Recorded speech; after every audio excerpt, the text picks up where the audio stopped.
السلام عليكم، اهلا بكم في قناتي سويت اند صور مع رنا. يا رب تكونوا بخير. لو اول مره تشوفوا فيديو من فيديوهاتي وناويين تشتركوا في القناه، وانتوا بتشتركوا في القناه ابقوا فعلوا الجرس علشان توصل لكم كل الاشعارات الخاصه بالقناه عندي.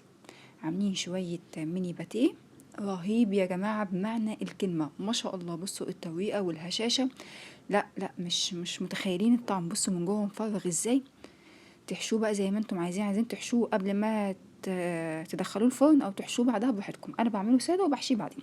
بسم الله ونبتدي المقادير. مبدئيا كده، لنجاح اي عجينه تطلع معاكم عجينه مميزه قوي، بنحط كوبايه من الدقيق، عليها كوبايه من الميه السخنه او الدافيه يعني، وعليها معلقه كبيره من الخميره ومعلقة كبيرة من السكر. نقلبهم كلهم مع بعض وهنسيبهم يخمروا في مكان دافي كده 10 دقايق. لا يعني لو احنا في الصيف، لو في الشتاء زي الاجواء اللي احنا فيها كده اهو، فمن تلت ساعة لنص ساعة العجينة دي هتخمر معاكم قوي وهتدي طعم للعجينة تاني خالص. طبعا احنا هنستخدم نص كيلو دقيق، فانا حطيت كوباية هناك. نص كيلو دقيق هنا يعني 3 كوبايات ونص ومعلقة كبيرة. طيب رحت حاطة بقى هنا ايه بقى، كوبايتين ونص والمعلقة الكبيرة، عليهم معلقة صغيرة من البيكنج باودر ورشة من الملح. وحطيت بقى هنا ربع كوباية من اللبن، وعليها بياض بيضة، ومعلقة كبيرة من الخل. هعجنهم كلهم مع بعض كده لمدة 10 دقايق. وده شكلها بعد العجينة.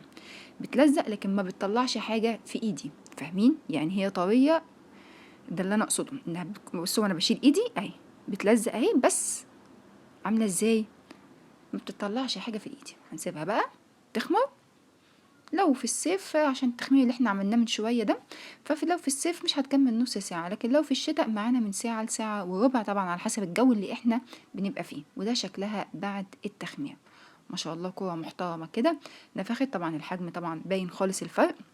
هبتدي بقى ألمها علشان أفردها. شايفين التلزيقة اللي تحت دي؟ هي دي مهمة عشان أقدر أحط دقيق براحتي. بنرش دقيق تحت وبنرش دقيق فوق، وبنفرد بقى سمك رفيع على قد ما تقدروا، بس ما يكونش شفاف. سمك رفيع ما يكونش شفاف، تكون العجينة برضه محملة. هنا اهو نص كوباية من الزبدة، حاطة عليها معلقة مليانة هرم من الدقيق.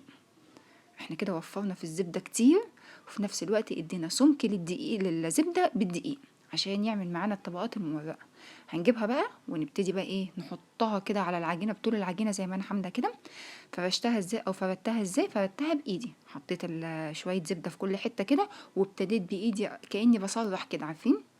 حبة حبة حبة حبة حبة كده لغاية ما خليت العجينة كلها خلاص كده بقت ايه، معمولة بالزبدة. هنيجي بقى، بصوا شايفين انا قطعتها اهو، مره من هنا ومره من هنا اهو زي ما انتم شايفين اهو. وجبت سبت مسافه يجي شبر من اول العجينه وشبر من اخر العجينه. وهقول لكم ليه. هبتدي بقى اجيب الطرف ده على الطرف ده، وهكذا في كله. بصوا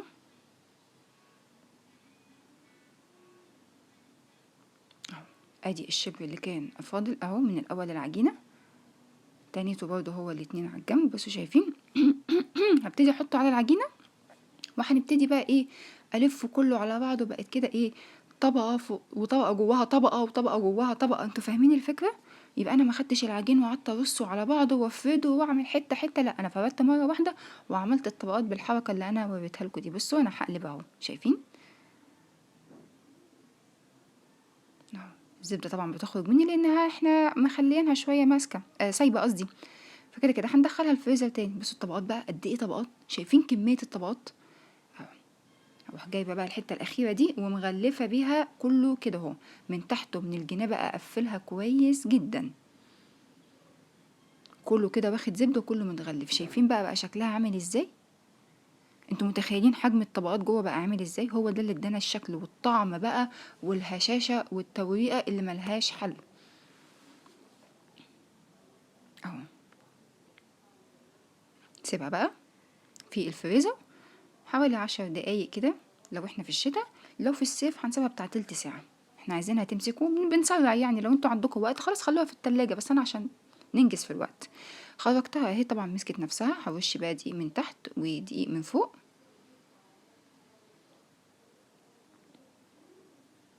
وهبتدي بقى ايه برضه نفس السمك اللي عملته الاولاني، ما هياش تخينه وما هياش رفيعه. بصوا شايفين بقى، واخدين بالكم؟ انا بوريكم اهو الطبقات كلها بقت على بعض ازاي. قطعتها كلها عرض 4 صوابع، يعني من فوق كده حطيت، بصوا ادي 4 صوابع اهم، وقطعت كله بالطول مره واحده.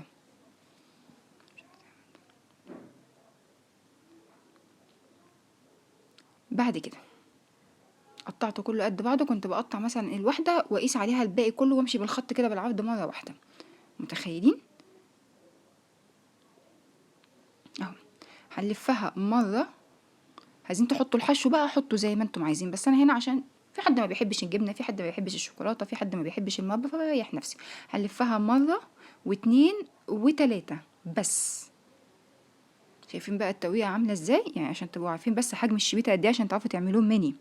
بنلف مره واتنين وتلاته. اهي انا عشان اجيبهم كلهم مقاس واحد حطيت اول واحده قطعتها واشتغلت عليهم. طبعا خلاص خلصتهم كلهم. صينيه فيها زيت، ويا سلام لو عندنا ورق زبده.